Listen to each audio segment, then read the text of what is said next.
7h, 9h. Europe 1 matin. Il est 7h11 sur Europe 1. Dimitri Pavlenko, vous recevez ce matin le grand reporter spécialiste de l'Iran, Emmanuel Razavi. Bonjour Emmanuel Razavi.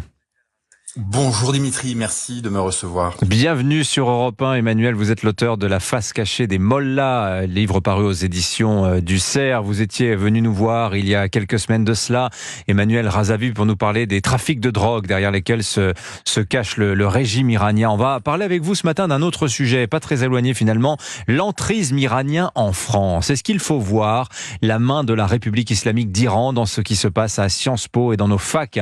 Le guide suprême iranien Ali Khamenei a publié cette semaine sur son compte X un message qui réemployait des vidéos montrant notamment le blocage de Sciences Po la semaine dernière. Est-ce que ça signifie, Emmanuel Razavi, que Téhéran s'intéresse à la vie étudiante française ?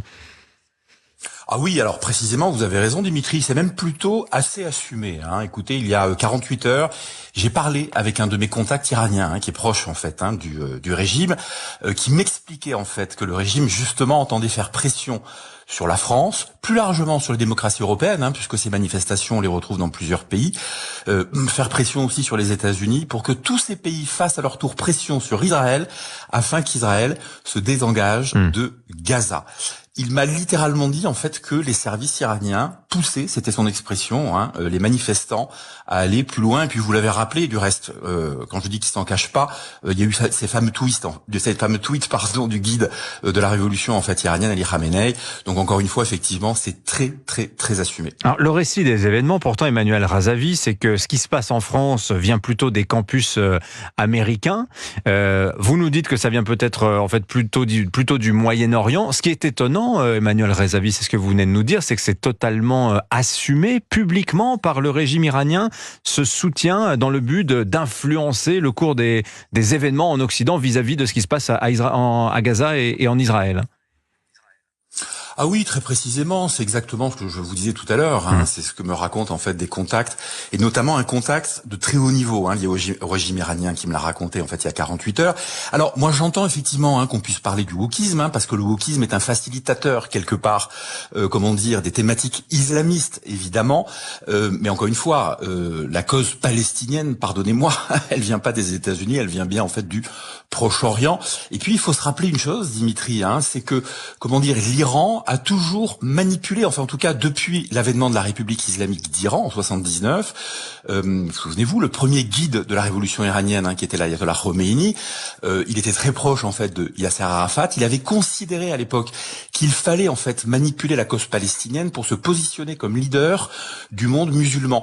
Il y avait une thématique dans les universités en fait iraniennes en 78, donc juste quelques mois avant l'avènement de la révolution en fait islamique, qui était aujourd'hui l'Iran, demain la Palestine. C'était ce que scandaient en fait les universitaires et leurs étudiants dans les facs à Téhéran. Mais pourquoi ? Parce que la Palestine, c'était quoi ? Considéré comme un moteur d'unification du monde musulman, c'est ça que recherchait à travers la cause palestinienne le régime de Téhéran, Emmanuel Razavi ?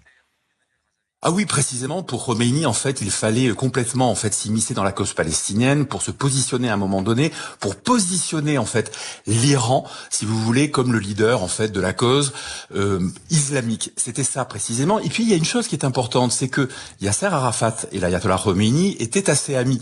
Il faut savoir que les miliciens de Khomeini ont été entraînés, en fait, dans des camps palestiniens. Et si vous voulez, quand Khomeini a pris le pouvoir, en fait, en Iran, le premier leader, si vous voulez, politique internationale à lui rendre visite pour le féliciter, c'est Yasser Arafat le 17 février 1979, quand Khomeini a pris le pouvoir à peine 15 jours plus tôt. Et donc, si vous voulez, en fait, cette ligne entre Téhéran, si vous voulez, les organisations palestiniennes, alors elle a muté aujourd'hui, évidemment. Téhéran soutient davantage, évidemment, des organisations comme le djihad islamique ou le Hamas, mais il y a toujours, en tout cas, cette ligne entre Téhéran et des organisations palestiniennes. Alors, je voudrais qu'on parle à présent, Emmanuel Razavi, d'une chose que vous évoquez dans votre ouvrage, La face cachée des Mollahs, c'est la présence très active en France du régime iranien. Alors, cette présence, vous nous dites, elle se voit dans ce qui se passe actuellement sur les campus universitaires. Elle est de quelle nature, cette présence, et que cherche à faire en France le régime iranien, Emmanuel Razavi ? Écoutez, dès le début des années 80, la République islamique d'Iran a mis en place exerce un réseau d'influence dans toute l'Europe. Donc la France n'y a pas échappé. Ce réseau d'influence, en fait, il a été construit par le biais de ses ambassades, mais aussi de fondations ou d'associations culturelles, parfois, en fait, d'ailleurs, liées au Hezbollah libanais, y compris en France. Hezbollah libanais, qui n'est autre que la filiale du corps des gardiens de la révolution islamique, qui est le bras armé du régime iranien.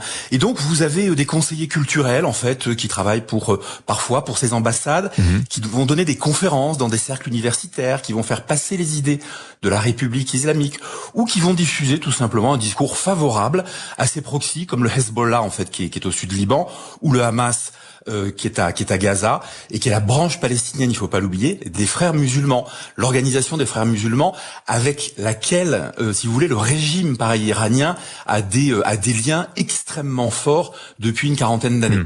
Mais la France est toujours considérée comme le petit Satan par les Iraniens. C'était l'un des surnoms qui était attribué à la France. Alors à certains moments où ça a été difficile. Par exemple, je pense en 2009, en 2013, au moment où de la négociation autour de l'accord sur le nucléaire iranien. Est-ce que la France a toujours cette position très négative auprès des Iraniens aujourd'hui, Emmanuel Razavi ? Alors, je dirais pas auprès des Iraniens, parce que les Iraniens, pas du régime iranien, mais du auprès régime. de la République. Oui. Voilà, auprès de la République islamique d'Iran et de ses dirigeants, absolument. Cela d'autant plus que depuis 2 mois, il y a un nouveau, en fait, conseil de la guidance, qui est extrêmement, en fait, conservateur, qui est un peu composé, finalement, par des clones, de ceux qui ont fait la révolution islamique en 1979. Donc, ils ont une détestation, en fait, de la France. Les Iraniens, en fait, qui dirigent, la République islamique, disent souvent, en fait, que la France est l'un des pays qui a été le plus dur avec eux concernant en fait les accords sur le nucléaire, concernant aussi les inspections en fait de la IEA, si vous voulez, en Iran sur les sites en fait nucléaires. Ils sont très méfiants aussi de cette France qui a des bases au Moyen-Orient. On a une base à Abu Dhabi qui est une base en fait très importante. On a des bateaux, des navires de guerre qui naviguent dans le Golfe Persique, en mer Rouge. Et aujourd'hui, c'est très peu apprécié évidemment par le régime iranien. Je rappelle qu'on a quand même des navires qui ont abattu des drones qui avaient été envoyés par les Houthis qui sont au Yémen, mais qui sont manipulés en fait par le régime de Téhéran. Et donc, pour toutes ces raisons aujourd'hui, l'Iran cherche à faire pression sur la France. Oui. Mais attention, comme je le disais en fait en début de conversation, l'Iran veut faire pression aussi sur la France pour qu'elle fasse à son tour pression sur Israël et qu'Israël se désengage de Gaza. Alors vous dites la France a une image de dur vis-à-vis de Téhéran. Pourtant, on n'entend pas des mots très fermes dans la bouche de nos dirigeants. Est-ce qu'il y a une gêne de nos politiques à pointer du doigt Téhéran dans le contexte actuel, selon vous, Emmanuel Razavi ? Alors oui, mais je pense qu'il y a 2 choses, si vous voulez. Il y a l'action militaire, si vous voulez, et puis il y a l'action en fait politique ou diplomatique. Et il vous aura pas échappé en fait que depuis un certain nombre d'années, la France, politiquement, via sa diplomatie, est plutôt pusillanime concernant la République islamique d'Iran. Alors ça peut s'expliquer par 2 choses. Actuellement, d'abord, on a des otages, il y a des otages français qui sont détenus dans les prisons en fait iraniennes. Et puis il y a cette peur en fait du terrorisme. Je vous l'ai dit tout à l'heure, l'Iran a mis en place tout un réseau en fait d'influence en Europe et donc en France. Mais c'est pas qu'un réseau de soft power. Il y a aussi des cellules chiites qui peuvent être activées à tout moment et qui peuvent organiser en fait des attentats. Je vous rappelle que l'Iran est derrière de nombreux attentats que nous avons connus depuis les années 80 en Europe et notamment en France. Merci beaucoup Emmanuel Razavi de votre expertise ce matin pour nous éclairer sur l'entrisme iranien en France. Je rappelle le titre de votre ouvrage sorti récemment, La face cachée des mollahs. C'est paru aux éditions du CERF. Merci à vous Emmanuel Razavi. Bonne journée. Merci. Il est 7